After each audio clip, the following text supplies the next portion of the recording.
Coat Priyadarshi గారి movie చూశాను. Movie మాత్రం ఎక్స్ట్రాడినరీగా ఉంది. చాలా బాగుంది మూవీ. ఈ మూవీ ఎస్పెషల్లీ టీనేజ్ కానించి పోలీసులు కానీ, లాయర్లు కానీ, జడ్జి కానీ ఎవరైనా సరే టీనేజ్ దగ్గర నుంచి పెద్దవాళ్ళ దాకా ఈ మూవీ కన్ఫామ్గా చూడాలి.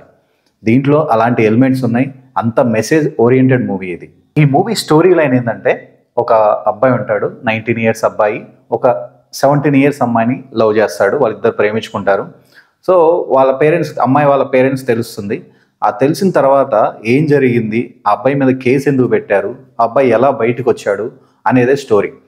సినిమా స్టార్టింగ్ ఒక 1/2 hour వరకు లవ్ ట్రాక్ అనేది ఒకటి నడుస్తుంది. దాని తర్వాత నుంచి మొత్తం కోర్టులోనే ఉంటుంది సినిమా. కోర్టులో ఉన్నా కానీ మనల్ని చూపు అనేది పక్క తిప్పనియదు. అంత ఇంట్రెస్టింగ్గా వెళ్తూ ఉంటుంది అనమాట మూవీ. ఆ కోర్టులో వాదించే సెషన్స్ కానీ చాలా బాగుంటాయి. ఎస్పెషల్లీ ప్రియదర్శి గారు చాలా బాగా చేశారు. కాకపోతే ఆయన డైలాగ్ డెలివరీ అనేది ఇంకా కొంచెం బెటర్ ఇంప్రూవ్ అవ్వాల్సింది. పవన్ కళ్యాణ్ గారి మూవీ ఉంది కదా, ఆ మూవీ గుర్తొస్తుంది. అండ్ మీకు ఈ కోర్ట్ సెషన్స్ చూస్తున్నప్పుడల్లా వకీల్ సాబ్ గుర్తొస్తుంది. పవన్ కళ్యాణ్ డైలాగ్ డెలివరీ చాలా బాగుంటుంది. ఆయన వాయిస్, ఆయన ప్రియదర్శి గారి వాయిస్ కొంచెం బెటర్ ఇంప్రూవ్మెంట్ ఉండాల్సింది. ఆయన వాయిస్లో కొద్దిగా బేస్ వచ్చి బాగుండాలనిపించింది. నాకైతే అనిపించింది అట్లా. పవన్ కళ్యాణ్ గారి వాయిస్ లాగా అలా సెట్ అయి ఉంటే మాత్రం ఇంకా అదిరిపోయేది కోర్టు సీన్లు చూసేటప్పుడు. సో ప్రియదర్శి గారు మ్యాక్సిమం ట్రై చేశారు. కానీ ఇంట్రెస్టింగ్గా ఉంటుంది, చాలా బాగుంటుంది. ప్రతి ఒక్కరు దీంట్లో ఒక మెసేజ్ ఓరియంటెడ్ ఉంది ఈ మూవీలో.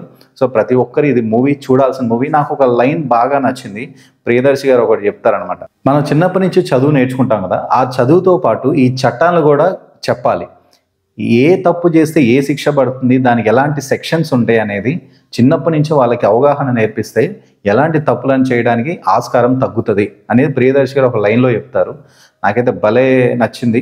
నాకు కరెక్ట్ అనిపించింది. చిన్నప్పటి నుంచి ఈ చట్టాలు కూడా వాళ్ళకి ఎక్స్ప్లెయిన్ చేస్తూ వాళ్ళకి నేర్పిస్తే వాళ్ళ తప్పు చేయడానికి ఛాన్స్ ఉండదు, ఒక భయం అనేది వస్తుంది అనేది ఒక లైన్ ఉందన్నమాట.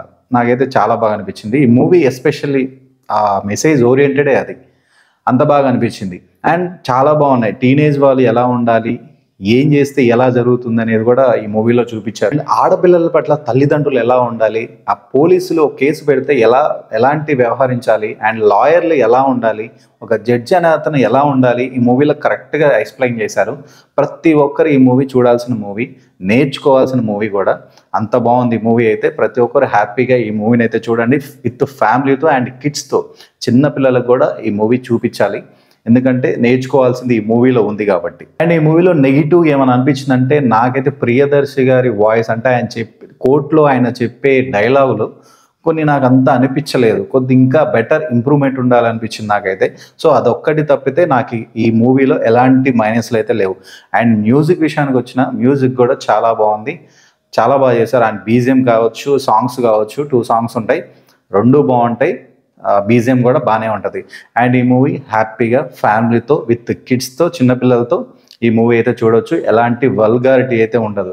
ఒక వల్గారిటీ అనేది ఏమిటో సెక్స్ గురించి ఒకటి వస్తుంది, అది ఏంటి అనేది మీరు మూవీ చూస్తే మీకు అర్థమవుతుంది. అది వల్గారిటీ అయితే కాదు, దానికి ఎక్స్ప్లెనేషన్, అసలు ఏం జరిగింది, ఆ కేసు అనేది మెయిన్ దాని గురించి. అది మీకు మూవీ చూస్తే మీకు అర్థమవుద్ది. సో నేనైతే చెప్పట్లేదు. సో ఈ మూవీకి నేను ఇచ్చే రేటింగ్ అవుట్ ఆఫ్ 5కి 4 ఇస్తాను. అంత బాగుంది మూవీ అయితే. సో ఈ మూవీ అయితే హ్యాపీగా ఫ్యామిలీతో అయితే చూడండి. ఇది అండి ఈ రివ్యూ. ఈ రివ్యూ మీకు నచ్చితే లైక్, షేర్ అండ్ సబ్స్క్రైబ్ చేయండి. పక్కనే ఉన్న బెల్ ఐకాన్ ఆన్లో పెట్టుకొని నా ఫర్దర్ వీడియోస్ అని మిస్ అవ్వకుండా చూడొచ్చు. Thank you.